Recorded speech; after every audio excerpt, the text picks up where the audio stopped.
Hello everyone, welcome back to the channel. So आज के session में हम करेंगे इंग्लिश के जितने भी प्रीवियस ईयर क्वेश्चन पूछे गए थे उन सभी को। ठीक है, तो चलिए स्टार्ट करते हैं। ओके, सो इसमें हम 30 क्वेश्चंस को देखेंगे कि किस तरीके से क्वेश्चन पूछे गए थे और किस तरीके से क्वेश्चन पूछे जा सकते हैं। तो स्टार्ट करेंगे विद दिस फर्स्ट क्वेश्चन। पहला क्वेश्चन क्या पूछा है, ब्रश ले लेते हैं। ठीक है, choose the antonym of given word. आपको एंटोनिम बताना है इस वर्ड का क्या है, ब्रूटल का एंटोनिम क्या है। तो ब्रूटल का एंटोनिम क्या है, आपको 5 सेकेंड्स मिलते हैं। आप अपने मन में क्वेश्चन का आंसर बताएंगे, फिर उसके बाद मैच कराएंगे। ठीक है, ये आपका एक टेस्ट है, इसको अपने टेस्ट की तरह ही लीजिएगा, है ना। प्रीवियस ईयर ही सबसे इम्पोर्टेंट होता है और उसको करके जाना कंपलसरी होता है। वहीं से उसी पैटर्न पे बेस्ड क्वेश्चन बार बार पूछे जाते हैं। ठीक है, और सभी एग्जाम का जो पैटर्न होता है वो अलग होता है, सभी को पता है कितना। ओके, सो पहला क्वेश्चन है choose the antonym of given word. ठीक है, तो ब्रूटल का क्या एंटोनिम है, जेंटल है, इनह्यूमन है, क्रूअल है या बारबेरस है। कौन सा है ब्रूटल, होता क्या है मीनिंग। पहले आप इनमें से कोई एक ऑप्शन अपना सेलेक्ट कर लीजिए कि क्या आंसर हो सकता है, फिर हम देखेंगे। ठीक है, सो ब्रूटल का अगर हम देखें तो ब्रूटल क्या है, ब्रूटल का होता है, अगर हम मीनिंग देखें तो बारबेरस होता है। ये बहुत क्रूअल कह सकते हैं, है ना। क्रूअल को क्या कह सकते हैं हम, ब्रूटल कह सकते हैं। तो ब्रूटल का जो एंटोनिम है वो क्या होगा, जेंटल होगा। ऑप्शन फर्स्ट जो है करेक्ट है। ओके, नेक्स्ट क्वेश्चन देखिए, choose the synonym of given word. क्या है, डिसेप्टिव है। डिसेप्टिव क्या है, डिसेप्टिव का सिनोनिम क्या है। तो अगर हम डिसेप्टिव की बात करें तो दिस इज मिसलीडिंग। क्या कहते हैं इसे, मिसलीडिंग इसका सिनोनिम है। नेक्स्ट क्वेश्चन देखिए, इसमें बोला गया है कि वन वर्ड बताइए, इनमें से कौन सा करेक्ट है। One who rights a story and news for a newspaper. ठीक है, न्यूज़पेपर के लिए जो स्टोरी या न्यूज़ लिखते हैं उन्हें क्या कहते हैं। तो उन्हें ध्यान से इसको देख लीजिए, क्या कहते हैं, कॉरेस्पॉन्डेंट कहते हैं। क्या कहते हैं, कॉरेस्पॉन्डेंट। ठीक है, ऑप्शन डी जो है करेक्ट। अगला क्वेश्चन है, ये आपसे पूछा गया है, इडियम पूछा गया है। क्या दिया गया है, a word of passage. So what is the meaning of a word of passage. So क्या होगा, ऑप्शन सी जो है करेक्ट है। A person who travels widely, है ना, जो बहुत ज़्यादा घूमते हैं वैसे लोगों को क्या कहते हैं, अ बर्ड ऑफ पैसेज। अगला क्वेश्चन देखिए, इसमें बोल रहा है चूज करना है आपको क्या एडजेक्टिव इनमें से कौन सा है। तो इनमें से अगर हम देखें तो कौन सा एडजेक्टिव है, तो होगा एडवाइजेबल। एडवाइजेबल क्या है, एडजेक्टिव है। अगला क्वेश्चन देखिए, इसमें बोल रहा है कि कंप्लीट करना है आपको ये जो सेंटेंस दिया गया है, क्या इसमें हम फिल कर सकते हैं। विल यू, फिर डैश है, अ car if you dash any money. तो क्या होगा, विल यू क्या होगा, हैव होगा, डिड नॉट हैव होगा, या फिर बाई डज नॉट हैव होगा। क्या होगा, तो ऑप्शन सी जो है करेक्ट है। Will you buy a car if you does not have any money. सो ये क्वेश्चन पूछा जा रहा है, दैट्स वाई सी वाला। इस क्वेश्चन देखे तो complete the following sentence by choosing the appropriate form of verb. ठीक है, वर्ब आपको बताना है कि इनमें से क्या सही होगा। If the result of admission test dash today C dash a telegram. तो if the result of admission today क्या होगा, इज अनाउंस्ड होगा, वॉज अनाउंस्ड तो होगा नहीं, विल बी भी नहीं होगा क्योंकि टुडे की बात कर रहा है, अभी, आज। तो आज के लिए क्या होगा, इज होगा। तो इज अनाउंस, फिर क्या होगा, सी टेलीग्राम वो भेजेगी, है ना। सो सी विल सेंड अ टेलीग्राम। तो ऑप्शन कौन सा सही है, सी जो है करेक्ट। अगला क्वेश्चन देखिए, complete the following sentence by choosing appropriate verb form. क्या दिया गया है, mister Indrajit Gupta dash that he dash truth to those people. ठीक है, तो क्या होगा, मिस्टर इंद्रजीत गुप्ता क्या होगा, क्लेम्स होगा या क्लेम्ड होगा। तो ये पास्ट में बात किया जा रहा है तो क्लेम्ड होगा, क्लेम्ड होगा एंड स्पोक होगा, है ना, spoke truth to those people. ठीक है, तो कौन सा सही है, ऑप्शन बी जो है करेक्ट है। अच्छा, ऐसा क्यों है, क्योंकि ये जो सेंटेंस है ना, दोनों को एक ही किस में होना चाहिए, टेंस में होना चाहिए, यानी सेम टेंस में होना चाहिए। तो दोनों ही पास्ट में करने के लिए हमें क्लेम्ड एंड स्पोक लिखना होगा। ठीक है। क्वेश्चन देखिए, इसमें दिया गया है point out the correct sentence of following. Point out करना है करेक्ट सेंटेंस, क्या होगा, इनमें से कौन सा है जो कि करेक्ट है, ये बोल रहा है। He and I was very good friend once upon a time. ठीक है। दूसरा दिया गया the committee were divided in their decision. फिर दिया गया every student should do one's duty. Each boy and each girl have done their work. अब इनमें से कौन सा करेक्ट सेंटेंस है, कौन सा सही लग रहा है आपको? इसमें से है ऑप्शन बी जो है करेक्ट है ना।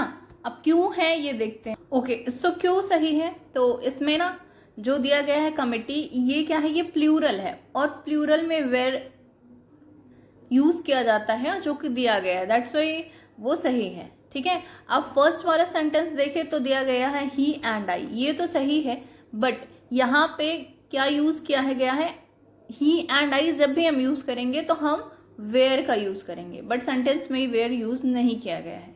ठीक है।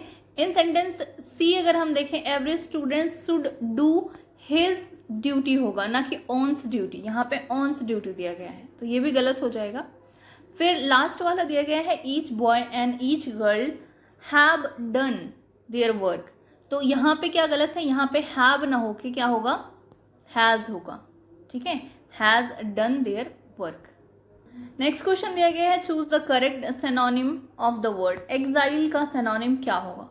सो एग्जाइल का अगर हम मीनिंग देखें, हिंदी मीनिंग देखें तो होता है देश निकाला। तो इनमें से कौन सा होगा, एग्जिट होगा, कैंप होगा, या फिर पिकनिक होगा, या वेनिसमेंट होगा? तो कौन सा करेक्ट है, वेनिसमेंट जो है करेक्ट है। अच्छा, इसके अलावा डिस्प्लेसमेंट भी हो सकता है ना, एग्जाइल का डिस्प्लेसमेंट भी हो सकता है। अगला क्वेश्चन देखें तो choose the correct word from the word given below. Be heard dash of trumpets, तो क्या होगा, पील होगा, पेल होगा, पील होगा, या पेल होगा? कौन सा इनमें से सही है, तो क्या हो, सो करेक्ट कौन सा है, ऑप्शन ए जो है करेक्ट है, be heard peel of trumpets. अब पेल मीन्स होता क्या है, तो मीनिंग अ लाउड साउंड, बहुत तेज जो नॉइज आती है, दैट इज पील। ठीक है, तो करेक्ट क्या है, करेक्ट ऑप्शन ए है। नेक्स्ट क्वेश्चन देखें तो इसमें बोल रहा है कि the quality of mercy is not strained, it drooped as the gentle rain from the heaven. अब इसका क्या मतलब है, इसका मतलब है कि ये जो मर्सी है यानी जो दया है, इसको बताया गया है ये आसमान से या स्वर्ग से गिरने वाला रेन है, जेंटल रेन है। ठीक है, तो इसमें क्या हुआ है, ये सिमिली है या मेटाफर है, पर्सोनिफिकेशन है या एपोस्ट्रॉफी है, क्या है? तो मर्सी को इसमें क्या दिखाया गया है, मर्सी को कुछ ऐसा मानवीकृत कर दिया गया है ना। तो इसे क्या कहते हैं, इसे कहते हैं पर्सोनिफिकेशन। कौन सा सही है, ऑप्शन दिया गया है fill the appropriate set of words in given sentence. The bridal dash of my daughter will be dash on 10th December. ठीक है, तो ब्राइडल क्या, परफॉर्म्ड या फिर सेरेमनी या फिर परफॉर्म, क्या है सही? तो ब्राइडल क्या होगा, सेरेमनी होगा। Of my daughter will B क्या होगा, परफॉर्म्ड ऑन 10th दिसंबर। तो ऑप्शन कौन सा सही है, ऑप्शन सी जो है बिल्कुल सही। Again fill in the blanks दिया गया है। अब इसमें आपको प्रीपोजिशन बताना है। She went dash the park dash a walk. She went का क्या होगा, यहाँ पे टू होगा, टू द पार्क, किसके लिए, फॉर अ वॉक। तो ऑप्शन कौन सा इसमें से सही है, ऑप्शन डी जो है बिल्कुल सही है। ठीक है, क्वेश्चन देखें तो इसमें बोल रहा है name the poet wrote the poem. तो पोएम क्या है, stopping by the woods on snowy evening. किसने लिखा था ये पोएम? सो अगर आपने लिटरेचर बहुत अच्छे से पढ़ा होगा तो ही आपको पता होगा, क्या है, रॉबर्ट फ्रॉस्ट है। ठीक है, किसकी ये पोएम है, तो रॉबर्ट फ्रॉस्ट की पोएम। इस क्वेश्चन है, देखते हैं क्या है। इसमें बोल रहे कि जो वोकैब्स होते हैं उन्हें कैसे can be taught by using following technique. कौन से टेक्निक से हम पढ़ा सकते हैं ये पूछ रहा है। तो यूजेज यानी यूज करके, डायरेक्ट ही हम बता सकते हैं, या सिनोनिम्स के थ्रू बता सकते हैं, या ऑल ऑफ दीज। तो इसमें से क्या करेक्ट होगा, बिल्कुल सही है, ऑल ऑफ दीज। सारे ही जितने टेक्निक्स दिए गए उन सबसे हम पढ़ा सकते हैं। अगला क्वेश्चन है हु सेड, क्या कहा, reading makes a full man, writing an exact man and confidence a ready man. तो ये जो स्टेटमेंट है ये किसका है? तो अब ये स्टेटमेंट तो मुश्किल है सभी को पता हो, बट ऑप्शन बी जो है ये बिल्कुल सही है। फ्रांसिस बेकन का ये स्टेटमेंट है, reading make a full man, writing a exact man and confidence a ready man. अगला क्वेश्चन देखें, इसमें बोल रहा है who one is regarded as best style of writing. इनमें से कौन सा है जो कि बेस्ट स्टाइल ऑफ राइटिंग है? वर्टिकल राइटिंग है, इरेगुलर है, फॉरवर्ड है या हॉरिजेंटल है? तो किस तरीके की राइटिंग बेस्ट होती है, यानी बेस्ट स्टाइल ऑफ राइटिंग? तो कौन सी होती है? वर्टिकल होती है, ध्यान रखिएगा, वर्टिकल राइटिंग बेस्ट होती है। अगला क्वेश्चन है स्ट्रक्चरल ग्रामर एम्फेसाइज, क्या एम्फेसाइज करता है? वर्ड ऑफ सेंटेंस, फ्रेजेस या phrase of sentence, structure of sentence या ऑल ऑफ दीज। तो स्ट्रक्चरल ग्रामर की अगर हम बात करें तो ये सारी ही चीजें आ जाती हैं, यानी word of sentence, phrase of sentence and structure of sentence, यानी ऑल ऑफ। अगला क्वेश्चन देखिए, इसमें बोल रहा है which method is based on theory from example to generalisation. Example से जनरलाइजेशन, पहले एग्जाम्पल देंगे देन उसको जनरलाइज करेंगे, ठीक है, या उसका कोई फॉर्मूला बनाएंगे।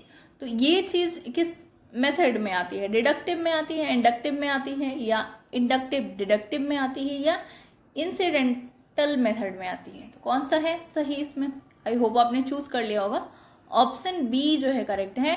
क्या है? इंडक्टिव मेथड में फ्रॉम एग्जाम्पल पहले देंगे फिर कोई फॉर्मूला बनाएंगे।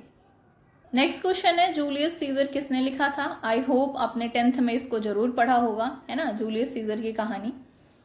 तो इसको लिखने वाले कौन थे? बहुत ही ज्यादा फेमस है, विलियम शेक्सपियर। अच्छा, हमारे इंडिया में किसे विलियम शेक्सपियर की उपाधि मिली है? क्या आप बता सकते हैं? अगर आपको पता है तो प्लीज कमेंट बॉक्स में जरूर बताइएगा, ठीक है।